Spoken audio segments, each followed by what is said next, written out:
ഈ ഒരു പൊട്ടത്തരം കാണിച്ചു വെച്ചിട്ടുണ്ടോ? ഇന്ന് ഞാൻ വന്നിട്ടുള്ളതേ റീസെന്റ് ആയിട്ട് യൂട്യൂബ് ഈ 2 മെസ്സേജ് എല്ലാ യൂട്യൂബേഴ്സിനും അപ്ഡേറ്റ് ചെയ്തിട്ടുണ്ടായിരുന്നു. അപ്പൊ ഇത് കണ്ടുകൊണ്ട് കുറെ യൂട്യൂബേഴ്സ് കുറെ പൊട്ടത്തരം വിളിച്ച് പറയുന്നത് ഞാൻ കണ്ടു. അതാണ് ഞാൻ ഈ ഒരു വീഡിയോ ചെയ്യാനായിട്ട് കാര്യം. വേറൊന്നുമല്ല, അതെന്താന്നുള്ളത് ഞാനിപ്പോൾ ക്ലിയർ ആക്കി തരാം. ഫസ്റ്റ് ഓഫ് ഓൾ, ക്രോമിൽ YT studio desktop chrome login search ചെയ്യുക. എന്നിട്ട് താഴെ കാണുന്ന ലോഗിൻ ഓപ്ഷൻ ക്ലിക്ക് ചെയ്യുമ്പോഴത്തേക്കും ലെഫ്റ്റ് സൈഡിൽ താഴെയായിട്ട് സെറ്റിംഗ്സ് എന്നുള്ള ഓപ്ഷൻ ഉണ്ട്, അത് ക്ലിക്ക് ചെയ്യുക. അന്നേരം വേറൊരു വിൻഡോ ഓപ്പൺ ആയിട്ട് വരും. അതിൽ ചാനൽ എന്നുള്ള ഓപ്ഷൻ ക്ലിക്ക് ചെയ്യുമ്പോഴത്തേക്കും ആ വരുന്ന വിൻഡോയിൽ അഡ്വാൻസ് സെറ്റിംഗ്സ് സെലക്ട് ചെയ്യുക. അത് സെലക്ട് ചെയ്ത് താഴോട്ട് സ്ക്രോൾ ചെയ്യുമ്പോഴത്തേക്കും അഡ്വർടൈസ്മെന്റ്സ് എന്നുള്ള ഒരു ഓപ്ഷൻ ഉണ്ട്.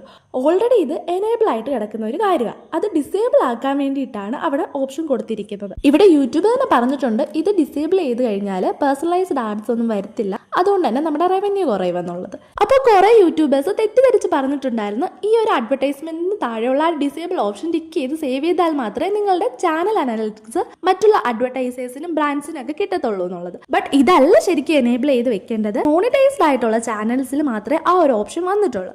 എന്നത് മോണിറ്റൈസ്ഡ് അല്ലാത്തതുകൊണ്ട് എൻ്റെ ഇതിൽ വന്നിട്ടില്ല. അപ്പൊ എന്ത് കാര്യം ചെയ്യുന്നതിന് മുന്നേയും വായിച്ചു നോക്കി മനസ്സിലാക്കിയിട്ട് മാത്രം ചെയ്യുക. അപ്പൊ ഈ ഒരു ഓപ്ഷൻ ടിക്ക് ചെയ്ത് സേവ് ചെയ്തവരെല്ലാം മാറ്റണമെന്നുണ്ടെങ്കിൽ പോയി മാറ്റിക്കോ. അപ്പൊ അത്രേ ഉള്ളൂ ഇന്നത്തെ വീഡിയോ. ബൈ.